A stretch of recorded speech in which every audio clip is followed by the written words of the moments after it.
welcome to Ionization. So today we're going to do a 1997 CAP Part B question 2. So this question, a solid metal sphere of radius 2 centimeters carries a net negative charge of negative Q, big Q. The air around the sphere will hence be subjected to an electric field, right? So if an electric field in excess of 3 times 10 to the 6 volts per meter is applied across an air molecule, the molecule will ionize. This will appear as sparking and is called breakdown. We assume stable symmetry.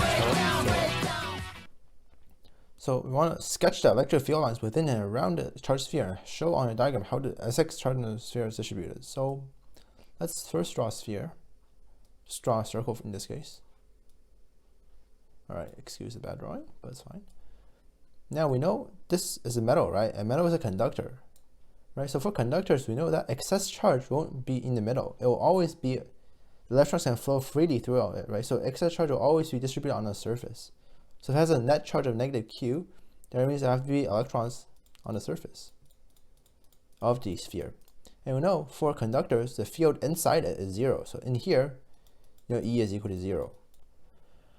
Right? And also we can see the field lines. If it's negatively charged, the field lines will go inwards. Like this. All around the sphere. Right? So we know this part A is done. So part B, what is the minimum charge that the sphere must have to cause a breakdown of air near the surface? So for B, we know if the electric field is in excess of 3 times 10 to the 6 volts per meter, the air molecule will break down. Right? So we know the field E has to be equal to 3 times 10 to the 6. 3 times 10 to the 6. And you also know the formula for electric field is just 1 over 4 pi epsilon naught times your charge over r squared.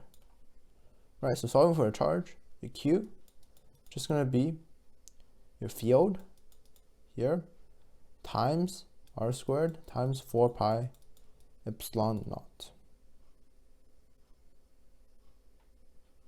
Right? So this will give you 1.33 times 10 to the negative 7 coulombs, right? So B is done. So for part C, it requires about 1.6 times 10 to the negative 18 joules of energy to ionize an air molecule. So consider a free electron near the surface of the charge sphere carrying this minimum charge as in part B. So a radial distance must the electron travel before attaining kinetic energy equal to the ionization energy for air molecule. So we know the ionization energy is 1.6, right? So we want to have this as a potential difference, potential energy difference. So we know the potential energy at the sphere, here at the surface of the sphere, that's going to be KQ times your negative elementary charge, which is your electron charge, over R, right? And your potential at a random distance R away from the sphere is just going to be KQ negative E over R, big R, right? So your difference between them is just going to be, well, we're going to do this potential minus that potential.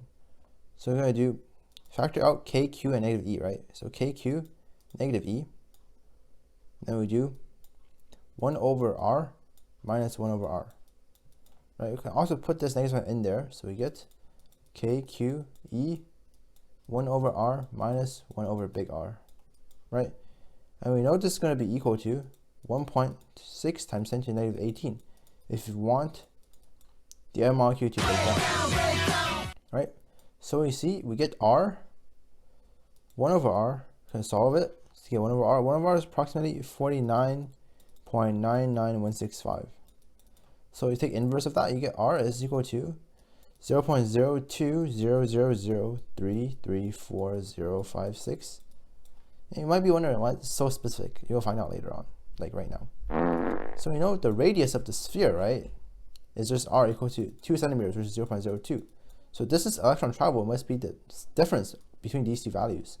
So we get R minus R.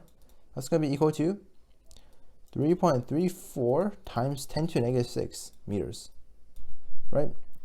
And we know the energy for the air molecule to break down, the electron typically only travels 1 times 10 to the negative 6 meters, right? Before colliding with the air molecule. And you need like 3 0.34 times 10 to the 6 meters to get enough energy to cause the oxygen to break down, right? So we know this is not possible because it gets it collides much before the distance it travels is reached the energy required to break down. So part C is done.